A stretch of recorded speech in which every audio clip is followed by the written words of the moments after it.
Steve, what are you going to do tonight? Okay, we're going to do some lovely fresh tuna steaks that we're going to dip in some sesame seeds, pan fry in some olive oil, so nice and juicy rare, and we're going to serve it on top of the mayonnaise, which I'm going to show you how to make now, which consists of 4 egg yolks, room temperature, that's very important.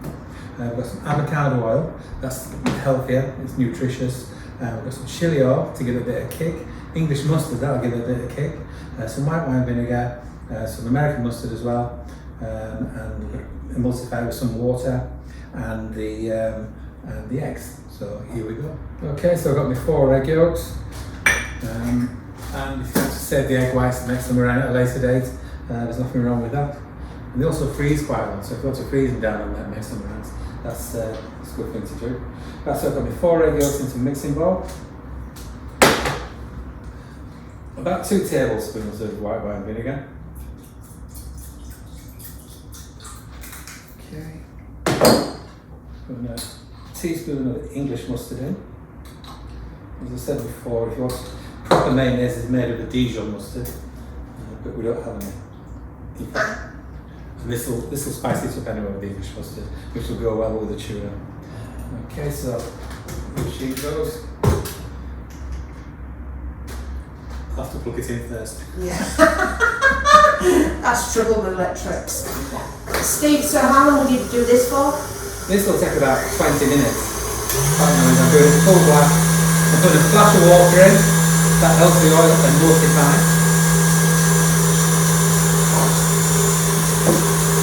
Avocado oil.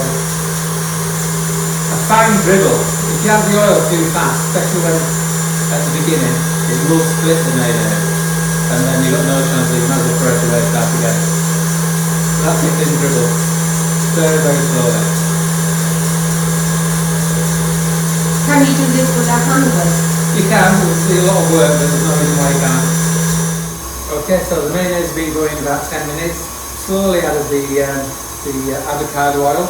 Now I'm going to add some chili oil, and that's going to give it a bit of a kick. Is that the chili oil you made? It is, yes. It's made in a Daphne's gin bottle, which pleases Sharon Ryan. Okay, so we're going to put quite a bit of chili oil in. Turn things up, pour it into a pan.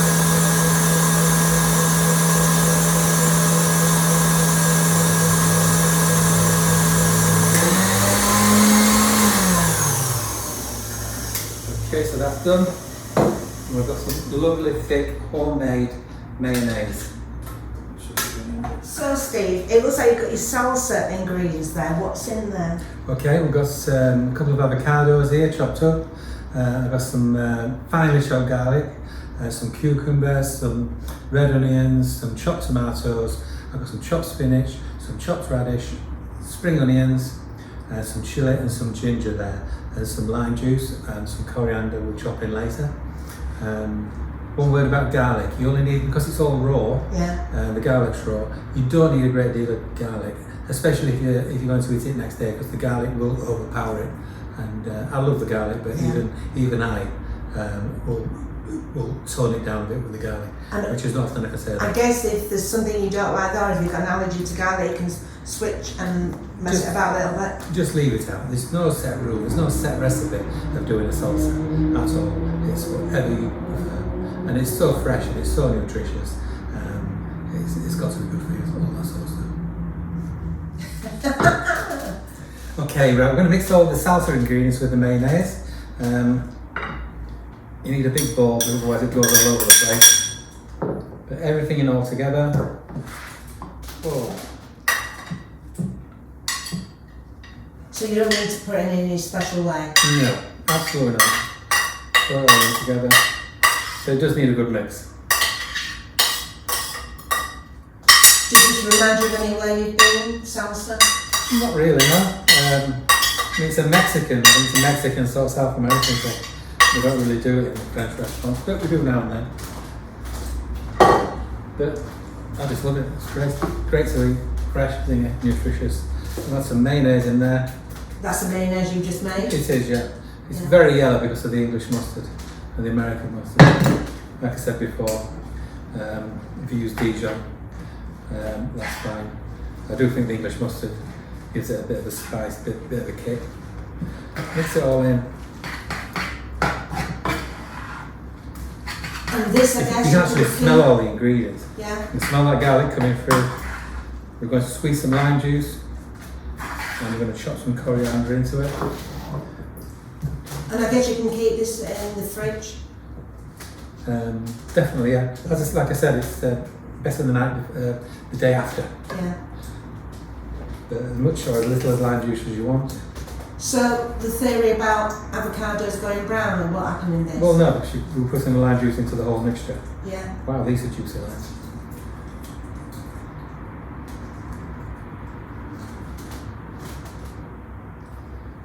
This will give it a hit as well.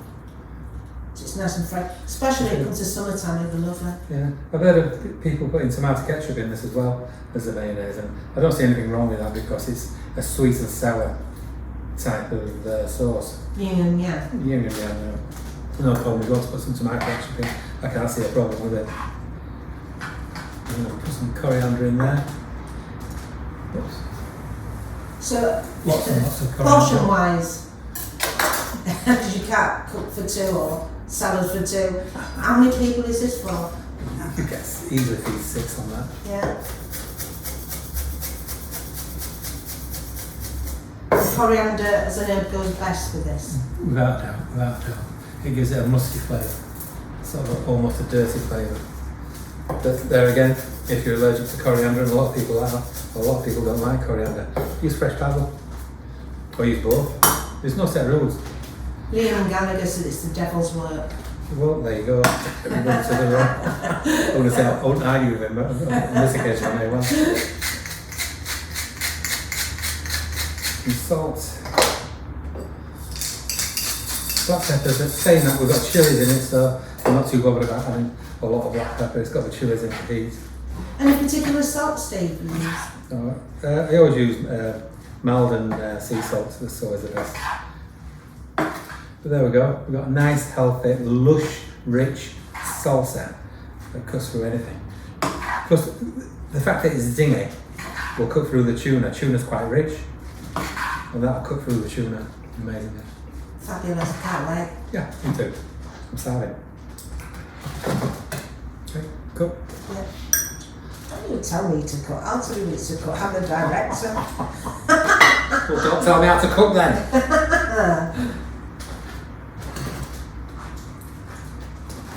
So Steve, that's the star of the show, the tuna.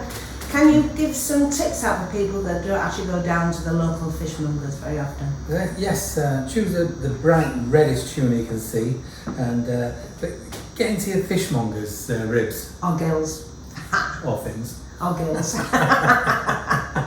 And chances are, if you're asking for some sashimi grade tuna, Yeah. it may well have some round the back. Oh. That's not on shore, and it will be fresher, and it'll be the prime cut. You're not meaning it's not fresh, you mean it's for different things. Yes, yeah. Usually for the Japanese restaurants, they're serving it raw and things like that. And I'm quite happy to eating this raw. But support your local fishmonger. Yeah, these use Kirkwood market's Ramsden's and fantastic. Mayors, Yeah. and they're always of a good standard. And And if you go down there on a Saturday, you can see your regular customers, and they know the customers. yeah, they look after you. Look after your fishmonger and he look after you. Yes. Okay. Here we are. We've got the tuna here. What we're going to do now is sprinkle with some olive oil, salt and pepper, of course, in some sesame seeds, Yeah. and fry it for about 30 seconds on each side. And is your pan already? Oh yeah, that's getting hot. Yeah, a bit like you. Oh, smoking like you, darling. Can you tell me anything interesting about tuna? Well, that's given me a good opportunity to mention what's the difference between a tuna, a piano, and a tube of glue.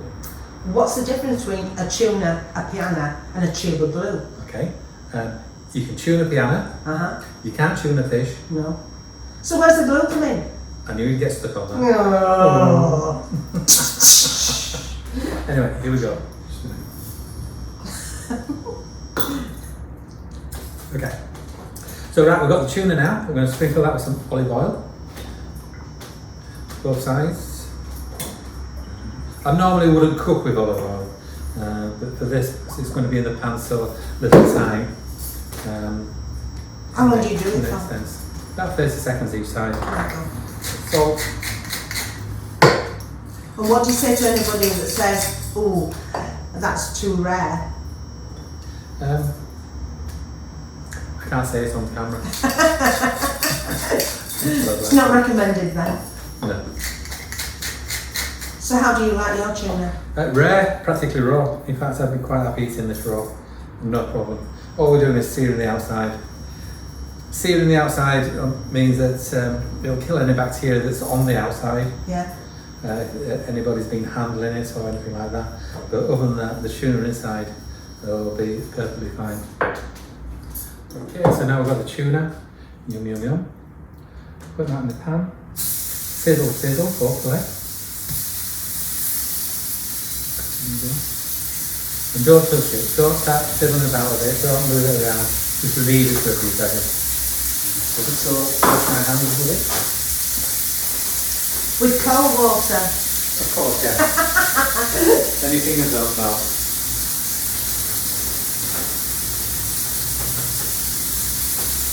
Where does the tuna fish put his money? Don't know. In the riverbank. Oh, boom, boom. Why was the tuna embarrassed? Don't know. Because the seaweed in front of him. Okay.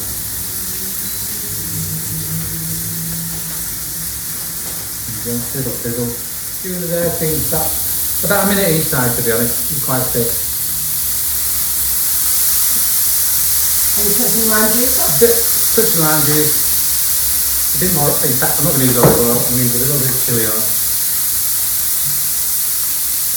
Again, this is our preference, isn't it? We like chili.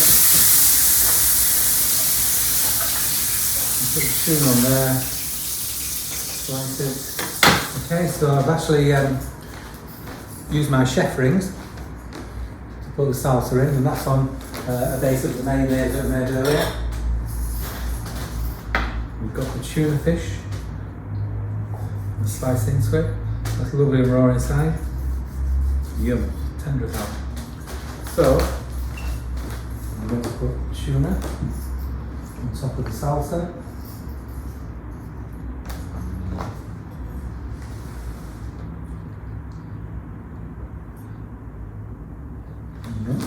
I've got some rocket leaves, wild rocket. I'm also going to dress in the chili oil.